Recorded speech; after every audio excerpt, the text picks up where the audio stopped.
अस्सलाम वालेकुम बच्चों, आज हम शुरू करने जा रहे हैं chapter number 16 empirical data collection and analysis. ये हमारा वन शॉट लेक्चर है चैप्टर नंबर 16 क्लास 9 केमिस्ट्री के ऊपर। अगर आपने पूरे साल नहीं पढ़ा कोई मसला नहीं, ये लेक्चर हमने आपके लिए इसलिए तो निकाला है ताकि आप अपने एग्जाम की तैयारी कर सके। 2 महीने बचे हैं, अब आपने मेहनत करनी है ताकि आप अच्छे मार्क्स ला सके, ताकि आप टॉप मार सके फेडरल बोर्ड में। ये लेक्चर्स हम इसलिए निकाल रहे हैं, ये हम सारे लेक्चर्स ताकि आपकी एग्जाम की तैयारी हो सके। आपके 2 महीने बचे हैं, दिल लगा के खूब मेहनत करनी है ताकि आप एग्जाम्स में अच्छे मार्क्स ला सकें। साथ में आपकी एग्जाम की तैयारी के लिए हमने कमेंट सेक्शन में सबसे पहला कमेंट है, यहाँ पे हमने नोट्स डाले हैं आप लोग के लिए फ्री के। आप इसको जाके खोलेंगे तो आपके पास गूगल ड्राइव की लिंक खुलेगी, उसमें नोट्स पड़े हुए तमाम के तमाम सारे टॉपिक्स के, सब्जेक्ट्स के। और ये कोई एमी नोट्स नहीं है, ये हमारे बैच के जो 300 बच्चे जिनके 90% से ज़्यादा मार्क्स आए थे उनके नोट्स हैं, हमने कंपाइल करके डाले हुए हैं ताकि आप भी है ना एग्ज़ाम की तैयारी कर सकें। ये 2025 के हमारे बैच के टॉपर बच्चों के नोट्स हैं, तो वो नोट्स जाके आप खोल लें। और साथ में आप हमारी बैच भी ज्वाइन कर सकते हैं ताकि आप भी उन बच्चों की तरह आप 90% मार्क्स ला सकें।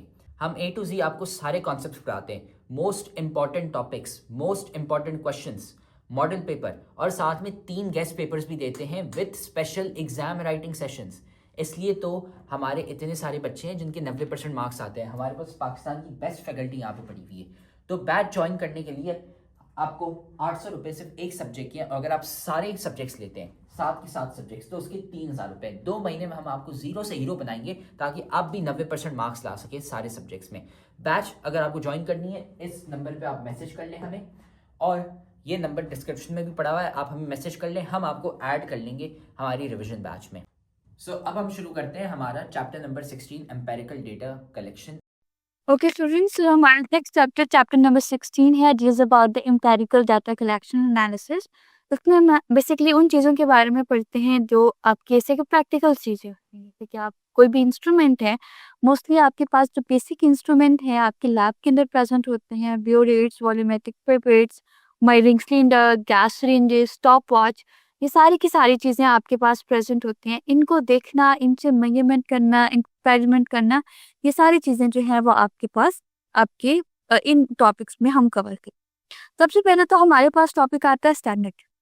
वो जो स्टैंडर्ड यूनिट्स होते हैं, बेसिकली जब भी आप कोई चीज मेजर कर रहे होते हो तो ये बहुत जरूरी है कि आप जो है यूनिट कौन सा लेते हो। आपको पता होना चाहिए कि आप कौन सा यूनिट ले रहे हो। जैसे फॉर एग्जाम्पल, अगर बहुत नॉर्मल सी अगर हम डेली रूटीन की बात करें तो हमारे पास शुगर, सॉल्ट, ये चीजें होती हैं, इन्हें हम किलोग्राम्स में measure. In a very similar way हमारे पास जो है वो मिल्क आता है, वो हम लीटर्स में मेजर करते हैं। इसके अलावा अगर आपके पास एग्स है तो एग्स हम डोजन्स में मेजर करते हैं। तो जब भी कोई भी चीज़ आप मेजर कर रहे हो तो आपको पता होना चाहिए कि आपके यूनिट्स क्या है, उसको हम स्टैंडर्ड यूनिट कहते हैं। इसी तरह इस कंफ्यूजन को दूर करने के लिए भी हमारे पास कुछ इंटरनेशनल स्टैंडर्ड्स के यूनिट्स होते हैं, वो हर चीज़ के साथ फिक्स्ड होते हैं। यानी अगर आपने कोई चीज़ मेजर करनी है तो आपने इसमें मेजर करनी है। जैसे फॉर एग्जाम्पल, जो टेम्परेचर है उसके लिए डिग्री फ़ारेनहाइट का बहुत सारे टेम्परेचर्स के लिए यूनिट्स हम यूज़ करते हैं। फ़ारेनहाइट भी यूज़ करते हैं, सेल्सियस भी यूज़ करते हैं, केल्विन भी यूज़ करते हैं। लेकिन हम आपकी जो एक साइंटिफिक प्रूवन है कि अगर आपने कैलकुलेशन करनी है तो हाँ, ऑफ कोर्स कि अब आपका फ़ारेनहाइट है, मेरा सेल्सियस है, आप फ़ारेनहाइट को प्रेफर करोगे, मैं सेल्सियस को प्रेफर करूँगी, तो यहाँ पे हमारे साथ प्रॉब्लम क्रिएट हो सकती हैं।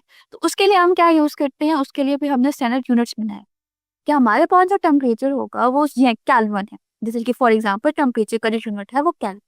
अब आपने आपने या मैंने जब भी एक्सपेरिमेंट करना है तो हमने उसको केल्विन में कन्वर्ट कर, इस कॉन्सेप्ट को हम स्टैंडर्ड यूनिट्स का नाम। Measurement is an essential requirement to keep accuracy in our daily. Measurement is a comparison of an unknown quantity with a non-fixed quantity. हम मेजरमेंट का क्या मतलब है कि हमारे पास अगर आपके पास कोई चीज़ है और आपको उसकी क्वांटिटी का नहीं पता तो आप उसको कंपैरिजन करते हो। कंपैरिजन करने के बाद हम पता लगाते हैं कि वो कितनी है। बस देन यही चीज़ आपने स्टैंडर्ड यूनिट से आपने मेजरमेंट की डेफिनेशन याद करनी है, और बाकी मैं रीड कर देती हूँ, कंसेप्ट आप ले लीजिएगा। For example when you feel sick, जब आप बीमार होते हैं, your mother measures your body temperature with the help of a thermometer. हम थर्मामीटर की हेल्प से अपनी बॉडी का टेम्परेचर मेजर करते हैं। The thermometer shows a 10 degree Fahrenheit temperature. वो जो थर्मामीटर है वो 102 डिग्री फ़ारेनहाइट टेम्परेचर शो करता है। तो do you have a fever? Yes. since the normal body temperature is 98.6 degree Fahrenheit. Any value above it confirm that you are suffering from fever. It means that by measuring your body temperature, she will know exactly if you have a fever or not. So accurate, precise measurement is a fundamental concept. कि अगर आपने कोई भी measurement करनी है तो उसके लिए जरूरी है कि आप बहुत ही एक्यूरेट और प्रिसाइज मेजरमेंट करें. In the past, people do not have accurate measurement methods to calculate the standard measurement. Past में लोगों के पास इतने एक्यूरेट मेथड्स नहीं थे कि वो उसको मेजर कर सके. People use abstract units to measure. With abstract का मतलब है like for example unpotential units आप कह सकते हो उसको. For example, when an object was measured with a cubit or handspan, its length varied from person to person. A simple reason for the variation has the difference in the size of a culprit or a handspan of each person. Thus, the system measurement was inconvenient and as well as inaccurate. So, to maintain uniformity in the measurement, scientists from all over the world accepted some of the units as standard units, and this set of units referred to as Standard International or SI. हम जब measurement करते हैं तो हम अपने हिसाब से अपना रेफरेंस से करते हैं. हर किसी के रेफरेंस एक दूसरे से मुख्तलिफ हो सकते हैं. तो उसके लिए हम क्या करते हैं, साइंटिस्ट ने क्या किया, एक दूसरे के रेफरेंस, हर आपके रेफरेंस मेरे रेफरेंस से डिफरेंट हो सकती हैं. तो साइंटिस्ट ने क्या किया, उन्होंने सबको सब मेजरमेंट्स को एक स्टैंडर्ड बना दिया, एक रेफरेंस प्रोवाइड कर दिया कि यही हमारे पास इसी यूनिट्स में हम करेंगे. जैसे फॉर एग्जांपल ये सिक्स्थ है कि आपके पास किलोग्राम्स में या ग्राम्स में यूज होंगे. आपके पास और भी है, पाउंड है, इस तरह के बहुत सारे यूनिट्स हैं, लेकिन कुछ यूनिट्स एज एन आपके पास सिस्टम इंटरनेशनल के आ जाएंगे. In the field of chemistry, the international system of the units is used to measure the physical quantities such as mass, volume and temperature. हमारे पास ऐसे यूनिट जो system international units होते हैं वो आपके पास सारी फिजिकल क्वांटिटीज को मेजर करने के लिए यूज होते हैं. जैसे कि आपके पास मास है, वॉल्यूम है और temperature. The standard system ensures that chemists around the world can use the same units to measure and communicate their result. इससे ये होगा कि आपने फॉर एग्जांपल मास, वॉल्यूम या टेम्परेचर है, अब वो केमिस्ट आपकी पूरी दुनिया में जहाँ पे मर्जी होगा वो सेम यूनिट्स को यूज करेगा. इसके फायदे क्या होंगे कि हम एक दूसरे से रिजल्ट्स को देख सकते. आपने ने वही यूनिट लिया है जो मैंने लिया है, तो हम अपने रिजल्ट्स को कंपेयर बहुत इजीली से कर सकते. विदाउट स्टैंडर्ड यूनिट्स, अगर हमारे पास स्टैंडर्ड यूनिट्स ना हो, it would be difficult for the chemist to compare the result with one another. ये केमिस्ट के लिए बहुत मुश्किल है कि वो एक दूसरे के रिजल्ट्स को कंपेयर कर सके. And it would be challenging to develop consistent and accurate scientific methods. तो जो हम साइंटिफिक मेथड डिस्कवर करते हैं वो बनाना बहुत मुश्किल हो जाए. ड्यूरिंग मेजरमेंट के दौरान we measure the unknown quantity of things और substances with a non fix quantity. हम क्या करते हैं, हम अपनी अननोन क्वांटिटी को मेजर करते हैं अपने नॉन क्वांटिटी के साथ. This fixed quantity with which we compared unknown quantity is called a unit of measurement. अब जिस unknown quantity के साथ हम measure करते हैं वो हमारे पास unit of measurement है. The standard unit of measurement is a value that is fixed and cannot be changed.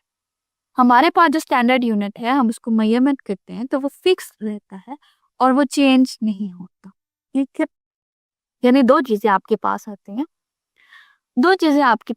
हैं. एक आपके पास मेजरमेंट होती है जो चीज आपने मेजर करनी होती है. दूसरी जो आपकी स्टैंडर्ड यूनिट होती है जो आपके पास फिक्स होती है. ठीक हो गया.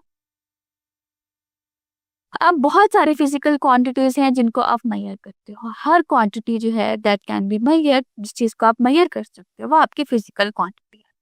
किसी भी चीज का मास आप निकाल सकते हो, अमाउंट ऑफ सब्सटेंस हम लेते हैं, लेंथ लेते हैं, टाइम लेते हैं, टेम्परेचर लेते हैं. ये बहुत सारी वो चीजें हैं जिन्हें हम मेजर कर सकते हैं. उसमें सबके अपने अपने एक एसआई यूनिट है, सिस्टम इंटरनेशनल यूनिट्स है. सिस्टम इंटरनेशनल यूनिट्स का मतलब है कि एस यूनिट्स हैं जो कि फिक्स्ड हैं. हम मोस्टली इसी के अंदर ही अपनी कन्वर्जन्स को, अपने एक्सपेरिमेंट को करेंगे. आपने मास लेना है, आपको किलोग्राम में ही लेना है. ठीक है, देन आप उस किलोग्राम वैल्यूज के साथ आप उसके अपने एक्सपेरिमेंट को परफॉर्म करो. अब है आपके पास SI unit, system international. The entire metric system is composed of two different types of जितने भी हमारे पास मैट्रिक सिस्टम है, अगर हम उसको कंपोज करें तो हमारे पास दो डिफरेंट तरह के यूनिट्स सकते हैं। एक फंडामेंटल यूनिट्स है, दूसरे ट्राइब। फंडामेंटल यूनिट्स क्या होते हैं? The units that are standard used to measure the physical quantities. वो मेजर जो स्टैंडर्डली यूज्ड होते हैं वो आपके पास 7 है। कुछ ऐसे भी यूनिट्स होते हैं जो कि हम हेल्प आउट करते हैं फंडामेंटल यूनिट से लेने के बाद, उसे हम कहते हैं ड्राइव्ड यूनिट। दो तरह के यूनिट्स होते हैं, एक फंडामेंटल यूनिट्स होते हैं, वो आपके स्टैंडर्ड यूनिट्स होते हैं, वो आपके जैसे कह लो कि मेन यूनिट्स होते हैं। उसके बाद उनसे ड्राइव करके हम अपने ड्राइव्ड यूनिट्स को लेकर आते हैं। ये आपकी फंडामेंटल यूनिट्स हैं। मास होगा तो वो आपका किलोग्राम है, लेंथ है तो वो मीटर है, टाइम है तो वो सेकेंड है, टेम्परेचर है तो वो केल्विन है, क्वांटिटी ऑफ सब्सटेंस है तो वो मोल है, इलेक्ट्रिक करंट है तो वो एम्पियर है, और ल्यूमिनस इंटेंसिटी है तो वो कैंडेला। ये सारे के सारे फंडामेंटल है। ड्राइव यूनिट्स क्या होते हैं? वो आपके इनसे आगे लिए जाने। फॉर एग्जाम्पल, फोर्स का क्या यूनिट है हमें नहीं पता, लेकिन फोर्स का फॉर्मूला है MA। ठीक, अब फोर्स का मैस क्या है? वो किलोग्राम, और A क्या है? मीटर पर सेकेंड। किलोग्राम मीटर पर सेकेंड। अब हमने क्या किया, ये आपको किसका यूनिट्स है? फोर्स का। ठीक है, ये आपके पास फोर्स की यूनिट है। अब फोर्स यूनिट आपने कहाँ से लिया? फोर्स का यूनिट आपने अपने मास किलोग्राम से, और आपने जो है वो टाइम यूनिट से, और आपने मीटर यूनिट से, यानी इन सब क्वांटिटीज को कंबाइन करके हमने अपने फोर्स का यूनिट, ये आपके पास ड्राइव्ड यूनिट। ठीक है, नेक्स्ट आपके पास सिस्टम इंटरनेशनल प्रीफिक्सेस होते हैं। ये वो चीजें होती हैं जब हम अपने यूनिट्स के साथ यूज करते हैं क्वांटिटीज को बताने के लिए। अब जरूरी तो नहीं है कि आपके पास किलोग्राम है, मैं आपको 1000 किलोग्राम दे देती हूँ, 100 किलोग्राम दे देती हूँ। अब आपके पास क्वांटिटीज अगर बहुत ज्यादा हो या बहुत कम हो तो हम ये प्रीफिक्स यूज करते हैं अपनी क्वांटिटी के साथ। सिस्टम इंटरनेशनल ऐसे ही प्रीफिक्स प्रीफिक्स अच्छा दो चीजें होती हैं, एक प्रीफिक्स होती है, एक सफिक्स। ये आपका मेन पार्ट है। इस अब हम मीनिंग को इन्हांस करने के लिए, इनके मीनिंग को इन्हांस करने के लिए हम क्या करते हैं? हम यूज करते हैं इनके मीनिंग को इन्हांस करने के लिए हम प्रीफिक्स यूज करते हैं। प्रीफिक्स भी और सफिक्स भी। प्रीफिक्स जो वर्ड से पहले आते हैं, सफिक्स जो वर्ड्स के बाद आते हैं। तो वो आपके पास इस तरह से। अब हम प्रीफिक्स कौन से हैं? The SI system develops a standard system of prefixes to the basic unit. वो जो आपके सिस्टम इंटरनेशनल ने एक स्टैंडर्ड सिस्टम आपको दिया प्रीफिक्स का, जो आप अपने बेसिक यूनिट्स के साथ लगा सकते हो और उसको मल्टीपल में कन्वर्ट कर सकते हो। Prefix are used to identify the original units multiples of. जो प्रीफिक्स होते हैं वो आइडेंटिफाई करने के लिए यूज होते हैं। जैसे फॉर एग्जांपल आपके पास किलो है तो किलो के लिए हम के यूज करते हैं, इसका मीनिंग 1000। यानी अगर आपके पास मीटर है 1000 मीटर होंगे तो 1 किलोमीटर है। इस तरह करके ये फुल टेबल आपके पास आपके प्रीफिक्स का प्रेजेंट है। हेक्टर में 100 होते हैं तो 1 हेक्टर मीटर होते हैं। डेका में 10 हो तो 1 डेका मीटर मतलब 10 metre. Deci deci means 0.1, values decrease कर जाएंगे। सेंटी में 1/100 आ जाएगा, मिली में 1/1000। ये सारे वो प्रीफिक्स हैं जिन्होंने आपने याद कर। Prefix are used to specify the number of atoms of each element in a molecule of a compound. और जो prefixes होते हैं वो specific numbers को use करने के लिए use होते हैं। When naming a binary molecular compound, the subscript of the each element determine the suffix for being used. The prefixes are written at the molecule name of the each element. The following are the prefixes used for the binary compound.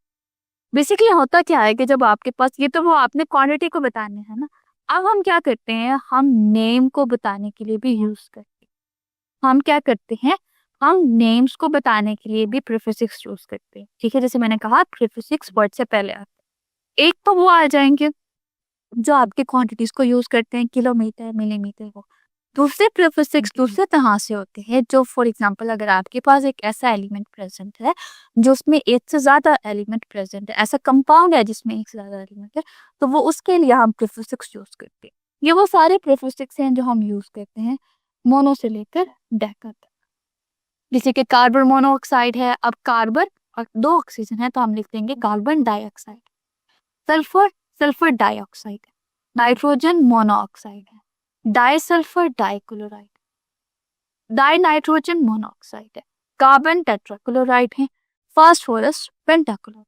ये सारे के सारे हम use करते हैं ताकि हम बता सके कि हमारे मॉलिक्यूल के अंदर कौन सा एलिमेंट कितना प्रेजेंट। अब ये कन्वर्जन आ जाती है जो हम अपने एलिमेंट से करते हैं। जैसे फॉर एग्जांपल अगर एक एलिमेंट से दूसरे एलिमेंट में कन्वर्ट कर रहे हैं, इनमें अगर आप टाइम की कन्वर्जन देखो तो वो तो बहुत आसान है कि अगर 60 सेकेंड्स हैं तो वो 1 मिनट है, इसमें 60 मिनट्स में 1 आवर्स है, 24 आवर्स में 1 डे है, 7 डेज में 1 वीक है, 365 में 1 ईयर्स है। इसी तरह आपके पास लेंथ की कन्वर्जन भी आ जाएगी। अब जो आपके पास क्वेश्चंस आते हैं वो इन्हीं कन्वर्जन से रेलिवेंट आते हैं। जैसे मैं आपको कहूँ फॉर एग्जांपल यहाँ पे मैं कहूँ कि 3 वीक्स हैं, उसमें कितने डेज प्रेजेंट? 3 वीक्स हैं, उसमें कितने डेज प्रेजेंट है? तो आप जब देखोगे कि 1 वीक के अंदर 7 डेज हैं तो हमारे पास 3 वीक्स के अंदर 21 डेज प्रेजेंट है। 3 वीक्स के अंदर 21 डेज प्रेजेंट। ठीक हो गया। इस तरह के आप कन्वर्जन कर सकते हो। ये मैथ्स की कन्वर्जन है आपके पास, यानी ये आपके पास आइडेंटिकल है, स्टैंडर्ड है।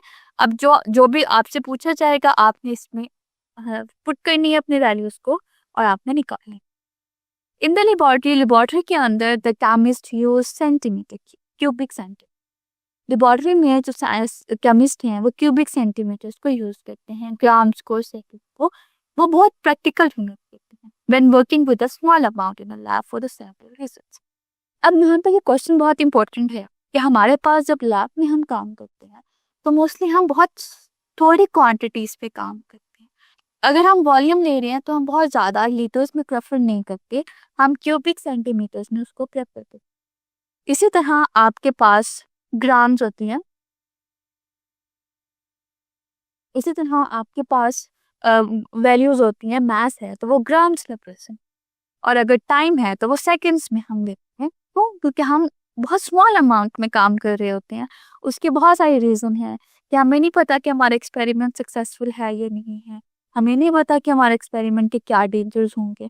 तो उस हिसाब से हम बेहतर है कि हम कम क्वांटिटीज पे काम करना स्टार्ट करें और फिर Aahista Aahista of course industrial level पे ले जाओ। ये बात याद रखिएगा कि जब भी हमारी लेबोरेटरी में काम होता है तो वो कम लेवल्स पे काम होता है, इंडस्ट्रीज में जो काम होता है वो बड़े लेवल्स पे काम होता है। ठीक है। लैब लेबोरेटरी के अंदर जो हमारे पास एक्सपायर जो चीज़ें हैं, जो मैथड्स हैं वो डेवलप होते हैं लेबोरेटरीज के अंदर, इंडस्ट्रीज के अंदर वो अप्लाइड होते हैं। तो सबसे पहले हमारे पास है एप्रोप्रिएटनेस।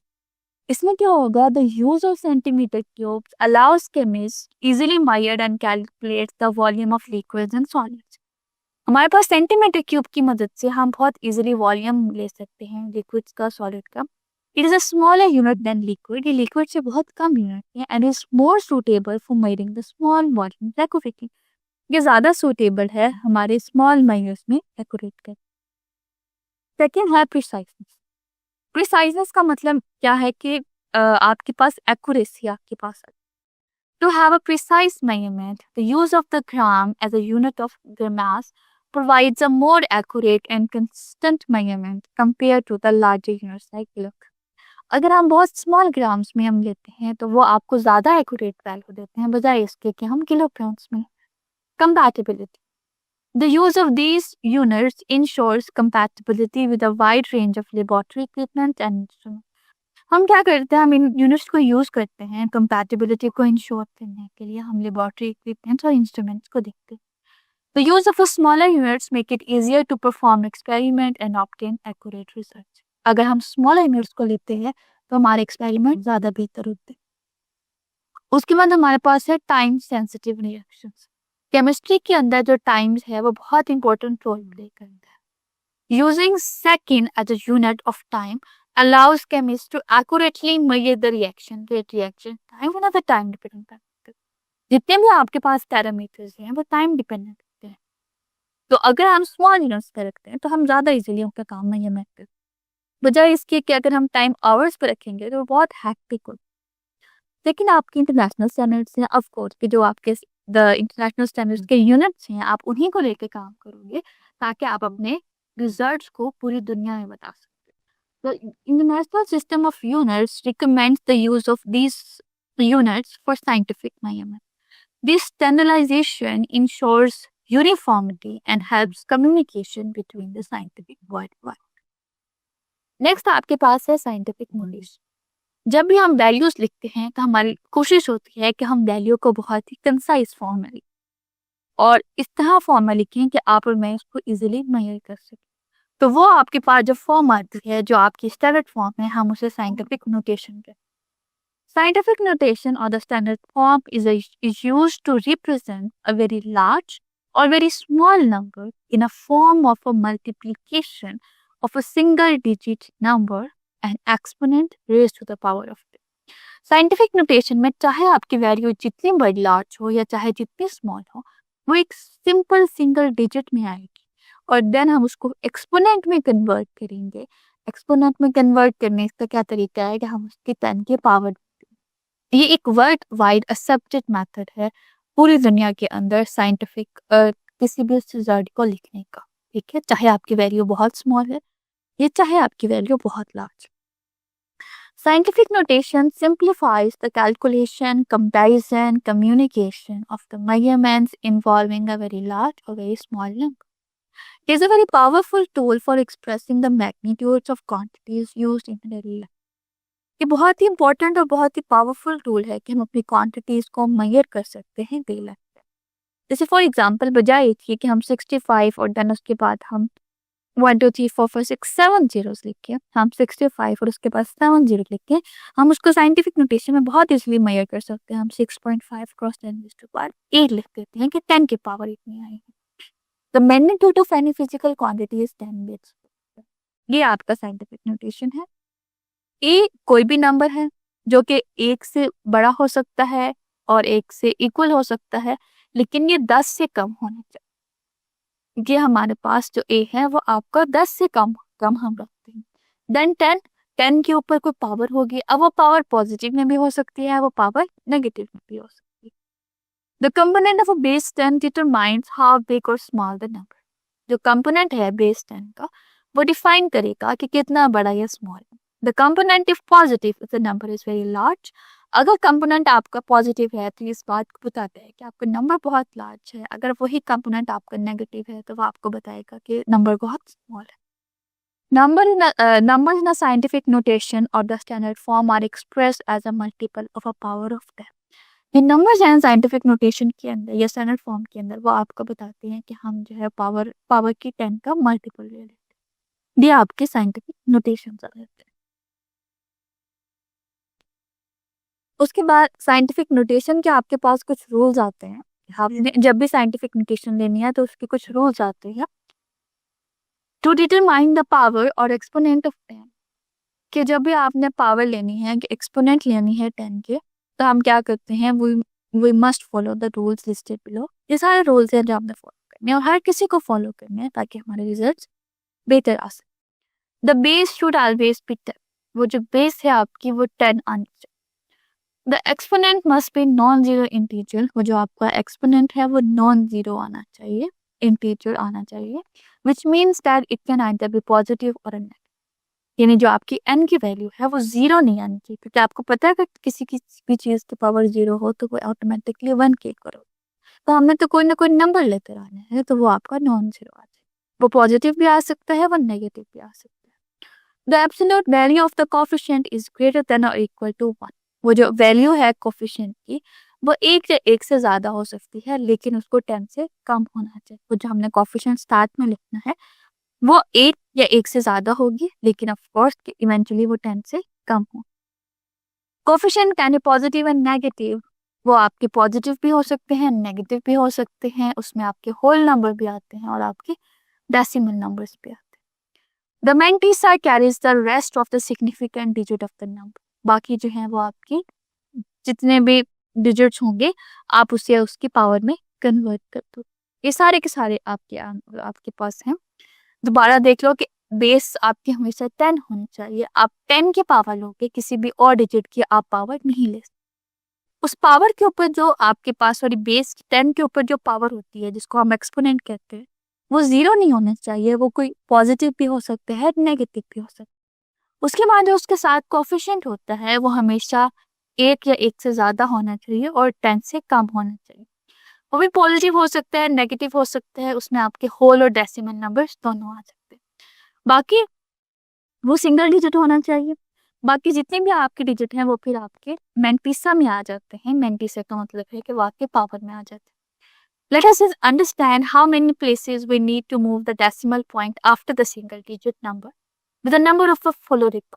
हमने सिंगल डिजिट लेना है, हमारा गोल क्या है? जितना भी आपके पास, जो भी आपकी बड़ी से बड़ी या छोटी से छोटी वैल्यू है, आपकी जितनी भी बड़ी से बड़ी या छोटी से छोटी वैल्यू है, आपने एक सिंगल डिजिट उसको कन्वर्ट करना है और साथ आपने उसकी पावर भी करानी है।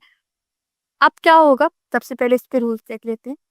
If the given number is greater than 10, अगर जो नंबर है वो ग्रेटर देन 10 है, तो decimal point will move to the left. अब जो डेसिमल पॉइंट है वो लेफ्ट साइड की तरफ मूव करेगा and will be power of positive, और उसकी पॉजिटिव पावर आएगी। ये आपके पास है 6 है, ठीक ओके। अब हमें पता लग गया कि ये पॉजिटिव इस साइड पे मूव करेगा, 1 2 एंड 3 एंड 6 तो आ गया, सिंगल डिजिट तो हमने ले लिया। अब यहाँ पे क्या होगा, 10 रेज की पावर 3 एक साइंटिफिक नोटेशन है। इस the given number is smaller than, अगर जो आपका नंबर है यानी ये जो नंबर आपको दिया गया है, अब आप देखो तो ये 1 से छोटा है, वो हमने कोई 0 या उस तरह की वैल्यू लिखी है, then the decimal point has to move to the right so the power 10 will be negative। वो जो डेसिमल पॉइंट है वो हमने राइट में मूव करना है और अब जो आपकी पावर आएगी वो नेगेटिव में आएगी। बिल्कुल इसी तरह आपके पास डिफरेंट क्वेश्चंस हैं। इन क्वेश्चंस को हम सॉल्व करने से यहाँ पर अगर देखो तो हमें तो सिंगल डिजिट चाहिए या डेसिमल में हम ले सकते हैं, तो हम अपना डेसिमल पॉइंट यहाँ लगाएंगे, ये आपका 4.9 आ जाएगा। अब हम यहाँ से मूव करेंगे 1 2 3 4 5 6 7 8, तो ये 4.9 क्रॉस 10⁻⁹। अब हमने डेसिमल यहाँ लगाया और हम ये लेफ्ट साइड पे मूव कर रहे हैं, तो यहाँ पे ये आपकी पॉजिटिव पावर है। सिमिलरली अगर आप इस एग्जांपल में देखें तो ये 1 से कम। अब हमें तो सिंगल डिजिट में चाहिए, तो हम अपना डेसिमल यहाँ लगाए। अब हम यहाँ से इस साइड पे मूव कर रहे हैं, यानी ये डेसिमल है, इधर से मूव कर रहे हैं, तो ये आपका 1 2 3 4 5। तो अब मैं इस साइड पे मूव कर रही हूँ, डेसिमल से इस साइड पे काउंटिंग कर रही हूँ, तो ये मेरी -5 आ जाएगी। इस तरह किसी भी वर्ड्स को, किसी भी डिजिट्स को हम इजीली उसके साइंटिफिक नोटेशन में कन्वर्ट कर सकते हैं। जैसे कि अब ये आपके पास कुछ एग्जांपल्स हैं। Converting the ordinary form to the standard form, कि ये आपके पास 12700 है। अब आप यहाँ पे यानी मैं 1.27 पे उसके बाद डिजिट कर रही हूँ, तो ये आपके पास 7 है, तो फिर 10⁻7 आ जाएंगे। बाकी सारे एग्जांपल्स भी आपकी यही है। साइंटिफिक नोटेशन के कुछ एग्जांपल्स कर लेते हैं। लेट्स से हमारे पास एक बहुत ही लार्ज वैल्यू है, ठीक है। अब सबसे पहला गोल आपके पास क्या है कि आपने इसको सिंगल डिजिट में कन्वर्ट करना है। तो ये मेरे पास में इसमें से इसको मैं 6.4 में कन्वर्ट कर देती हूँ। आप यहाँ पर डेसिमल लगा, अब डेसिमल के बाद आपने डिजिट्स काउंट करने हैं। मैं यहाँ से काउंट करना स्टार्ट कर रही हूँ, इट वुड बी 1 2 3 4 5 6 7। मैं इस साइड पे काउंट कर रही हूँ, तो ये मेरे पास क्रॉस 10⁻⁴ +7 आ जाएगा, ठीक है। सिमिलरली बट अगर मेरे पास बहुत लार्ज वैल्यू नहीं बल्कि कुछ स्मॉलर वैल्यू होती है, अब भी मुझे सिंगल डिजिट वैल्यू चाहिए थी, तो मैं अपना डेसिमल यहाँ पे फिक्स करूंगी, यानी 6.4 आ जाएगा। लेकिन अब पॉइंट से इस तरफ तो मेरे पास नहीं है, मैं अपने पॉइंट से इस तरफ मूव करना है क्योंकि मैंने काउंटिंग यहाँ से करनी है। 1 2 3 4 5 6.4 क्रॉस 10⁻⁵, बट क्योंकि अब दूसरी साइड पर आई है तो ये -5। किसी भी बड़े से बड़े लार्ज से लार्ज डिजिट्स को यानी पॉजिटिव इंटीजर्स को, या आप नेगेटिव इंटीजर्स वाली वैल्यू को इस तरह से कन्वर्ट कर सकते। देन हमारे पास अब ये टॉपिक का हमारे पास है tools and techniques used in experimental methods. हमारे पास जो एक्सपेरिमेंटल मेथड्स हैं, जो भी जिससे हम एक्सपेरिमेंट करते हैं, कोई भी एक्सपेरिमेंट, ये जो बातें हम पढ़ रहे हैं ये जनरल है, आप कोई भी एक्सपेरिमेंट देख सकते हैं। आपने चाहे कोई प्रोडक्ट बना रहे हैं या किसी भी चीज की एनालिसिस कर रहे हैं तो ये मेथड्स जरूर अप्लाई होंगे। So these are the tools and techniques used in experimental method। वो tools और वो techniques जो हम experimental method में use करते हैं for accuracy, हमारा जो result है वो accurate आए और precise आए। ये दो अलग अलग चीजें होती हैं, accuracy और preciseness दो अलग अलग चीजें होती हैं। मैं आपको बताती हूँ। Let's say हमारे पास जो मेन टेम्परेचर है आपका, लेट्स से आपका जो मेन टेम्परेचर है आपका, लेट्स से फॉर एग्जांपल, जैसे मैंने आपको बताया कि आपका जो बॉडी का नॉर्मल टेम्परेचर है, या प्योर बात करते हैं कि अगर वाटर का बॉइलिंग टेम्परेचर हम सबको पता है कि वो 100 डिग्री सेंटीग्रेड, ठीक है, ये आपकी क्या है, ये हमारे पास ट्रू वैल्यू। मैं आपको कहती हूँ कि मुझे एक्सपेरिमेंट करें, मैं आपको कहती हूँ कि एक्सपेरिमेंट करें और एक्सपेरिमेंट करने के बाद मुझे बताएं कि आपने फाइंड आउट किया वाटर का टेम्परेचर और मुझे boiling temperature, boiling point water का क्या है, और आपने मुझे कहा कि आपने जब एक्सपेरिमेंटल किया तो वाटर का जो टेम्परेचर था वो 90 डिग्री था। यानी एक बच्चे ने मुझे 90 डिग्री बताया, एक ने मुझे कहा कि 98 डिग्री सेंटीग्रेड।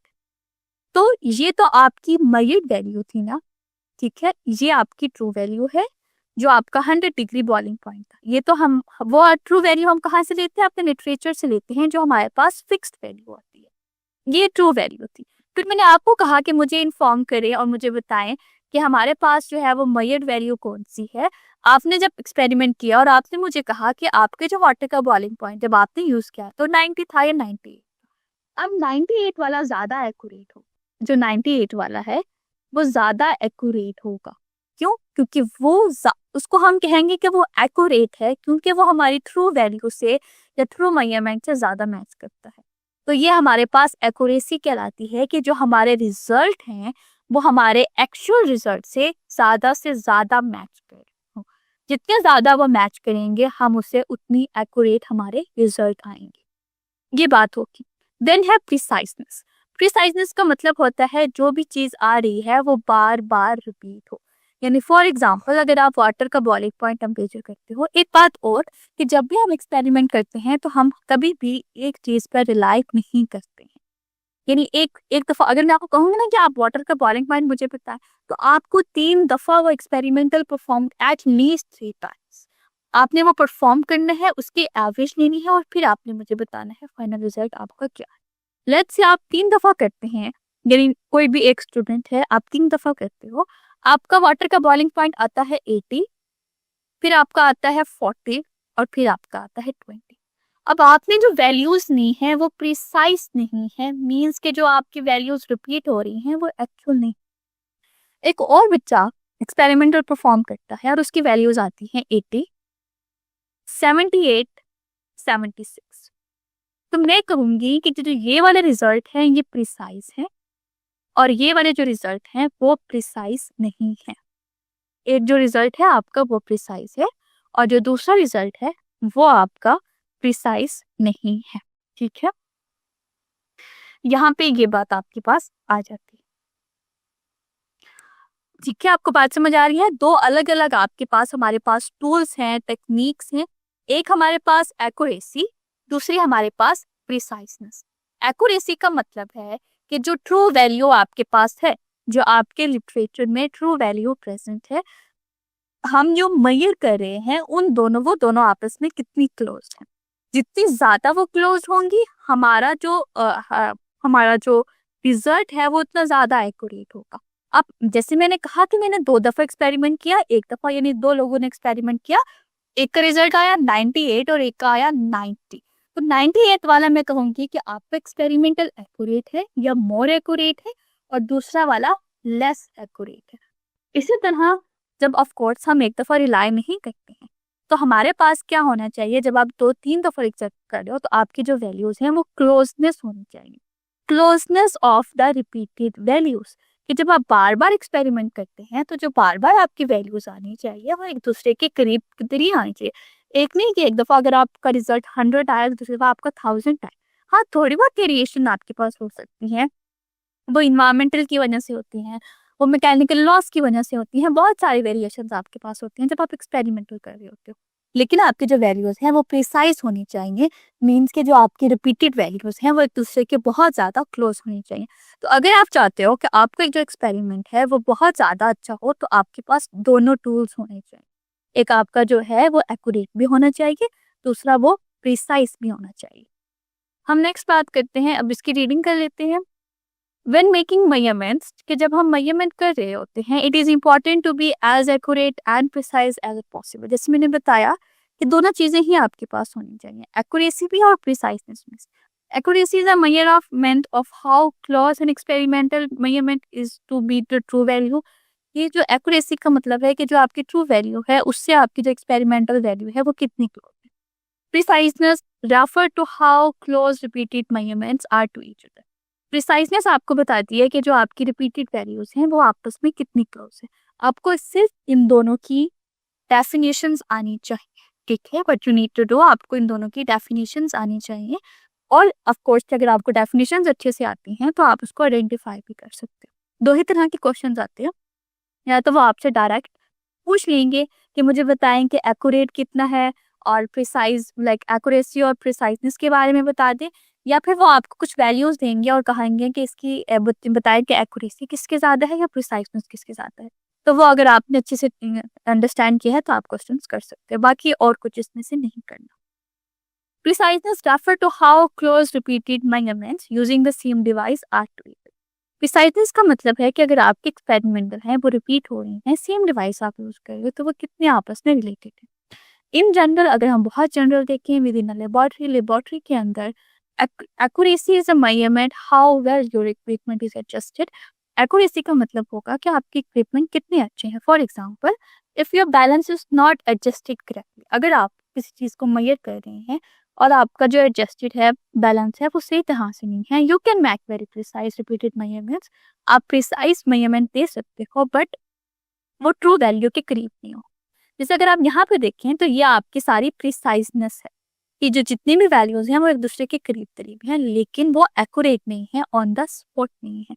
तो ये दोनों चीजें आपके पास होना जरूरी है। आपने सिर्फ इसकी डेफिनेशन करनी है, आई रिपीट, आप सिर्फ इसकी डेफिनेशन करोगे और डेफिनेशन के बाद आपने उसकी आपने इसको अंडरस्टैंड करना है, बाकी आपने और कुछ नहीं करना। नेक्स्ट आपके पास है technique and tools for the accurate measurement in laboratory. कि अगर आपके पास लेबोरेटरी है तो आपने एक्यूरेट मेजरमेंट किस तरह से करनी है। तो ये आपके पास कुछ टेक्निक्स है जो हम हर इंस्ट्रूमेंट से हम फॉलो करते हैं और उसमें हम बताएंगे कि हम हर इंस्ट्रूमेंट से क्या क्या वैल्यू फॉलो कर सकते हैं। सो फर्स्ट ऑफ ऑल जो हमारे पास है that is techniques and tools for the accurate measurement in laboratory. कि अगर आप लेबोरेटरी के अंदर बहुत मेजर कर रहे हैं, हम एक्यूरेट मेजरमेंट कर रहे हैं लेबोरेटरी के अंदर, तो आपको कौन सी टेक्निक्स पता होनी चाहिए। An important technique in a chemistry lab is the ability to accurately measure a liquid in a graduated cylinder। कि आपके पास एक सिलेंडर है और आपके पास एक मेजरमेंट है, तो आप किस तरह से उसे आइडेंटिफाई करो। When a solution is in a graduated cylinder, या आपका ग्रेजुएटेड सिलेंडर है और अगर आपने इसके अंदर सोल्यूशन डाला है, the liquid slips to the slide। Liquid क्या करता है, स्लाइड के पास यानी साइड्स के साथ जाके स्टिक हो जाएगा और यू शेप बनाएगा जिसे हम मेनिस्कस कहते हैं।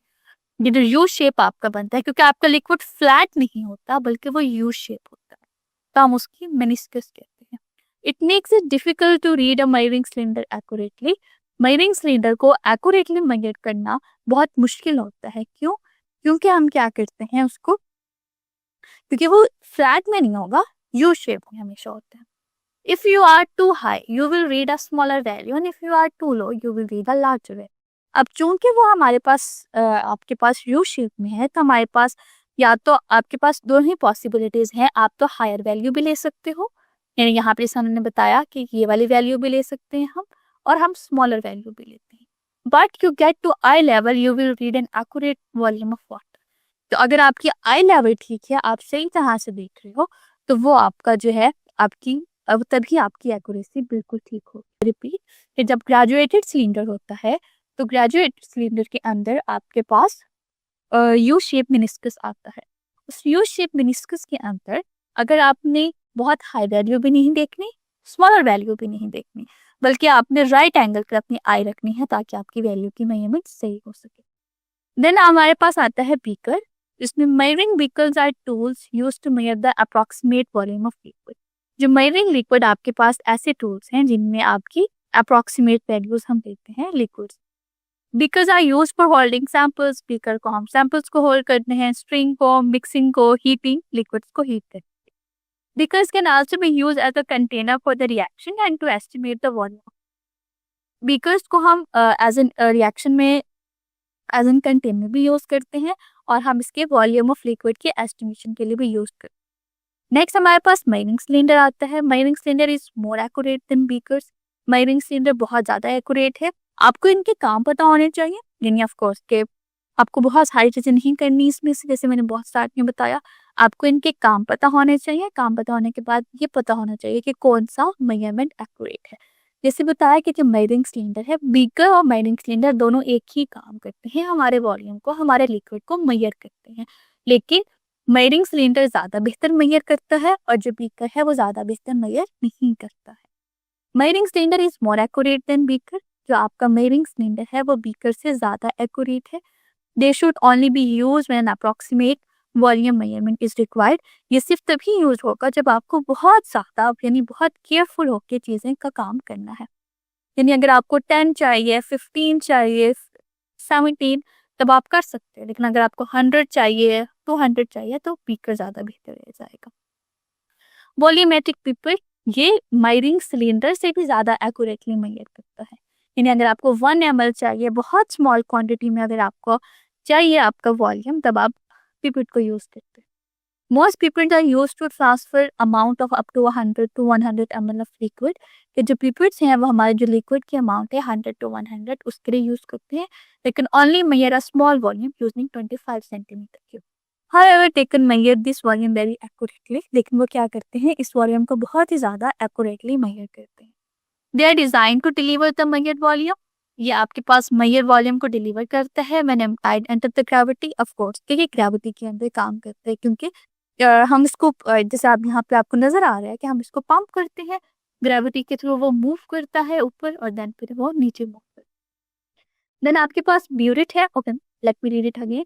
Most pipettes are used to transfer the amount up to 1 to 100 ml of liquid. बहुत सारे जो पिपेट्स हैं वो आपको अमाउंट को ट्रांसफर करने के लिए यूज करते हैं from 100 to 100 ml of liquid, but वो क्या करते हैं, सिंगल वॉल्यूम से मेजर कर लेते हैं, यूजली 25 सेंटीमीटर।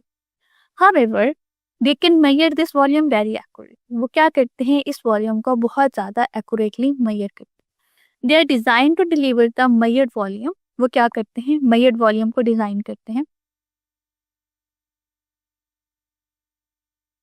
उसके ऊपर वैल्यूज लिखी होती हैं आपके पास। ये देखो, इस तरह बीकर है, तो अगर आपके पास यहाँ तक आपने लिक्विड फिल किया है तो 40, उस डिवाइस के ऊपर वो जो आपका इंस्ट्रूमेंट है उसके ऊपर ऑलरेडी गिवन होती है, उसके ऊपर हमारे पास ऑलरेडी गिवन होती है। अगर आप मैं मेजरिंग सिलेंडर के उसके ऊपर, यानी जो भी आपका इंस्ट्रूमेंट है, यहाँ पर अगर आप देखो ये स्केल बना हुआ है, हमारे डिवाइस के ऊपर ऑलरेडी ही स्केल बना हुआ होता है। उस स्केल के अंदर हम उसमें लिक्विड डालना स्टार्ट कर देते, तो जितना लिक्विड हम उसमें डालेंगे, जैसे फॉर एग्जांपल अगर यहाँ पे आप देखो तो इन्होंने 20 लिखा हुआ है, तो 20 यहाँ तक अगर मैं अपना लिक्विड फिल करती हूँ तो इसका मतलब ये मेरा 20 ml है। वो ऑलरेडी जितना हम फिल करेंगे वो हमें पता लग जाएगा, क्योंकि हमारे पास जो डिवाइस है उसके अंदर प्रेजेंट है। Most pipettes are used to transfer the amount of 1 to 100 ml of liquid, they can only measure a single volume, usually 25 centimeter cube. However, they can easily measure volume very accurately। वो अपना volume बहुत accurately measure कर लेते हैं। They are designed to deliver the measured volume when amplified under the gravity। ये gravity के through काम करते हैं। Then हमारे पास ब्यूरेट्स आते हैं। Burets are designed to deliver any volume up to 40 centimeter cube। हमारे पास 50 सेंटीमीटर क्यूब तक ये हमारा वॉल्यूम देते हैं। They are more accurate than measuring cylinder but less accurate the pipette. सबसे ज़्यादा जो मोस्ट आपका हमारे पास पिपेट है, यानी जो मेजरिंग सिलेंडर के लिए हमारे पास जो वॉल्यूम को मेजर करने के जो डिवाइस है वो सबसे ज़्यादा एक्यूरेट पिपेट है।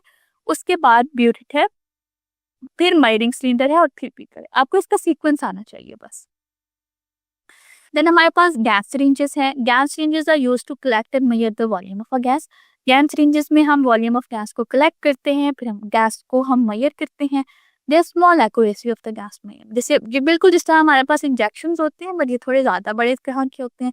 हम अपने गैस को मेजर कर सकते हैं और हम उसमें से गैस को कैच कर सकते हैं और फिर हम उसको मेजर कर सकते हैं। लेबोरेटरी थर्मामीटर, जिस तरह नॉर्मल थर्मामीटर है उससे ज़्यादा एक्यूरेटली थर्मामीटर हमारा लेबोरेटरी में प्रेजेंट है। A thermometer is used for measuring temperature other than the human body. Thermometer जो है वो मेजरिंग बॉडी से ज़्यादा जो है आपका सिलेंडर्स होते हैं बड़े बड़े। गैस को हम दो ही तरह से उसको कर सकते हैं, या तो आपके पास गैस सिरिंजेस होती हैं, जिस तरह अगर आपके पास बहुत कम है तो गैस सिरिंजेस है, या फिर वो जो आपके पास 5 लीटर वाले 10 लीटर वाले सिलेंडर्स प्रेजेंट होते हैं। इन दोनों के थ्रू हम मेजर कर, जिन्हें बहुत बड़े से हम नॉर्मल घरों में सिलेंडर्स यूज होते हैं वो बिल्कुल वैसे ही होते हैं, बट वो ज़्यादा हैवी होते हैं ताकि गैस लीकेज ना हो सके। थर्मामीटर की बात कर रहे थे, लेबोरेटरी थर्मामीटर में use for measuring temperature other than the human body. हम क्या करते हैं, हम थर्मामीटर को मेजर करते हैं ह्यूमन बॉडी के अलावा। इसकी जो रेंज है -10 to 110 डिग्री सेंटीग्रेड है। The laboratory thermometer are used for laboratory purposes, checking the boiling point and freezing point of the temperature और द अदर सब्सटेंसेस। अब थर्मामीटर वही है, सिंपल वही काम करेगा जो नॉर्मल थर्मामीटर करता है, बट जो नॉर्मल घरों में हाउस होल्ड थर्मामीटर है वो इतना ज़्यादा एक्यूरेट नहीं होगा जितना आपका ये गैस सिरिंज वाला थर्मामीटर है। देन हमारे पास एनालिटिकल बैलेंस है। एनालिटिकल बैलेंस में हम मास मेजर करते हैं। एनालिटिकल बैलेंस आर प्रिसाइजनेस, ये बहुत ही ज़्यादा प्रिसाइज है, मेजरिंग इंस्ट्रूमेंट है use in quantitative chemical analysis, जो मोस्टली हमारे पास केमिकल एनालिसिस में यूज होता है। It is use to determine the mass of solid substance, liquid, powders and granules. Analytical balance में हम किसी भी तरह का अपना इंस्ट्रूमेंट हम किसी भी तरह के क्वांटिटेटिव एनालिसिस यानी किसी का भी मास मेजर कर सकते हैं। देन बीम बैलेंस है, इलेक्ट्रॉनिकल बैलेंस है and stop watch. Beam balance में भी ये भी आपका मास मेजर करता है लेकिन ज़्यादा एक्यूरेटली मेजर करता है। ये आपको अप टू 3-4 डिजिट तक वैल्यू देता है। Beam balance is a valuable tool when an accurate measurement of mass is required. Beam balance क्या करता है, बहुत ज़्यादा एक्यूरेट मेजरमेंट करता है जब आपका रिक्वायर्ड होता है। Does not required any kind of electricity for its operation, इसके लिए आपको इलेक्ट्रिसिटी नहीं बल्कि एनालिटिकल बैलेंस के लिए आपको इलेक्ट्रिसिटी चाहिए होगी। Electronic balance is an instrument used in accurate measurement of the weight of the material. Similarly accurate balance भी हमारे पास, जो हमने बात की थी पिपेट्स की और हमने उनका कंपैरिजन किया था, वो हमने लिक्विड के लिहाज से किया था। पिपेट है, मेजरिंग सिलेंडर है, बीकर है, वो उनका हम कंपैरिजन करेंगे। हम उनका क्यों कंपैरिजन करेंगे, क्योंकि वो सारे लिक्विड्स को मेजर करने के लिए। उसके बाद जो आपके पास जो बैलेंस मेजर करने के लिए आएगा वो आपका बीम बैलेंस है, इलेक्ट्रॉनिकल बैलेंस है, वो सारा आपके पास आ जाएगा। Electronic balance is an instrument use in accurate measurement of a weight of an material. जो आपका इलेक्ट्रॉनिक बैलेंस है वो आपका इंस्ट्रूमेंट मेजर करता है, वेट मेजर करता है। वो बहुत ही सिग्निफिकेंट इंस्ट्रूमेंट है क्योंकि आपको बहुत ही प्रिसाइज मेजरमेंट देगा। नेक्स्ट हमारे पास स्टॉप वॉच है। अब ये आप सबको पता है, जो स्टॉप वॉच है वो टाइम मेजरमेंट करती है। Stopwatch and the timers are the instrument used to measure the time intervals, जो हम क्या करते हैं, टाइम इंटरवल्स को मेजर करते हैं, which is defined as elapsed time between two events, कि किसी भी दो इवेंट के लिए आप स्टार्ट करते हो, फिर आप स्टॉप करते हो, फिर आप टाइम देख लेते हो। स्टॉप वॉच है तो वो आपको 2 डेसिमल्स तक दे देती है, जो प्रिसाइज है वो 0.01 सेकेंड, 0.02 सेकेंड तक भी आपको देती है। अब जितने भी हम अपने एक्सपेरिमेंटल मेथड्स देखते हैं तो ऑफ कोर्स इनके कुछ एडवांटेजेस होते हैं और कुछ डिसएडवांटेजेस होते हैं। अब इनका क्या है कि एक्सपेरिमेंटल मेथड है become a variable part of the human life. या अब एक्सपेरिमेंटल के लिए हमारे पास क्या है, बहुत ही इंपॉर्टेंट पार्ट है।